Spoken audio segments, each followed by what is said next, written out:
تو محبت اہل بیت اس قدر ضروری ہے کہ اس کے بغیر نماز نہیں ہے، روزہ روزہ نہیں ہے، حج حج نہیں ہے، جہاد جہاد نہیں ہے، جب تک محبت اہل بیت موجود نہ ہو۔ اور یاد رکھیے گا کیوں اتنی ضروری ہے؟ اس لیے ضروری ہے کیونکہ قرآن نے یہ کہا ہے قُلْ لَا أَسْأَلُكُمْ عَلَيْهِ أَجْرًا إِلَّا الْمَوَدَّةَ فِي الْقُرْبِ۔ اے رسول آپ ان سے کہہ دیجئے، ظاہراً میں نے آپ کی خدمت میں ساری آیات بھی پیش کی تھی کہ انبیاء کرام آئے اور انہوں نے کہا کہ ہمیں اجر رسالت میں کچھ نہیں چاہیے۔ حضرت نوح نے کہا کچھ نہیں چاہیے، حضرت ہود نے کہا کچھ نہیں چاہیے، حضرت صالح نے کہا کچھ نہیں چاہیے، حضرت لوط نے کہا کچھ نہیں چاہیے، حضرت شعیب نے کہا کچھ نہیں چاہیے۔ جب یہ چھوٹے انبیاء اجر رسالت میں کہہ رہے ہیں ہمیں کچھ نہیں چاہیے، کچھ نہیں چاہیے، تو جو سب سے بڑا نبی ہے وہ اجر رسالت مانگ کیوں رہا ہے؟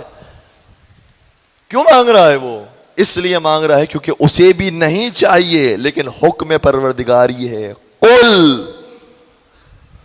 کہو، مانگو ان سے، لا اسألکم علیہ اجرا الا المودۃ فی القربى، اے رسول ان سے کہو کہ میں بھی تم سے اجر رسالت میں کچھ نہیں چاہتا ہوں، اگر چاہتا ہوں تو اپنے قربا کی مودت چاہتا ہوں۔ اس لیے کوئی کسی فرقے کا ہو، کوئی کسی مکتب کا ہو، کوئی کسی مسلک کا ہو، قربا کی محبت واجب ہے انجام دینا۔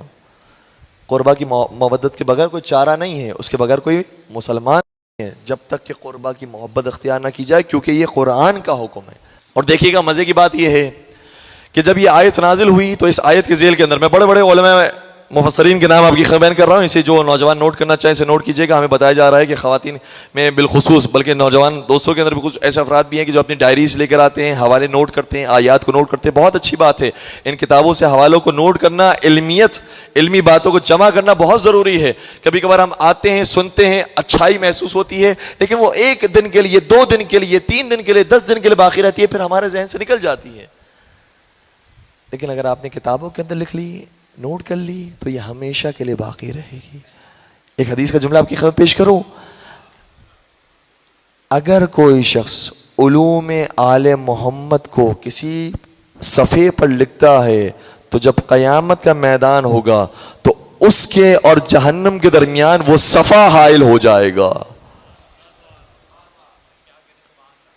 اور اسے آتش جہنم سے بچائے گا۔ یہ صفحے اتنے اہم ہیں جس میں علوم محمد و آل محمد لکھا گیا ہو۔ تو حوالے میں آپ کی خدمت میں پیش کر رہا ہوں، علامہ زمخشری بہت بڑا نام ہے، انہوں نے تفسیر کشاف کے اندر اس آیت کے ذیل کے اندر یہ روایت لکھی ہے۔ امام فخر الدین رازی اس سے بڑا نام ہے، تفسیر کبیر کے اندر انہوں نے یہ روایت لکھی ہے۔ علامہ سیوطی نے در المنصور کے اندر یہ روایت لکھی ہے۔ علامہ قرطبی نے تفسیر قرطبی کے اندر یہ روایت لکھی ہے، کہتے کہ جب یہ آیت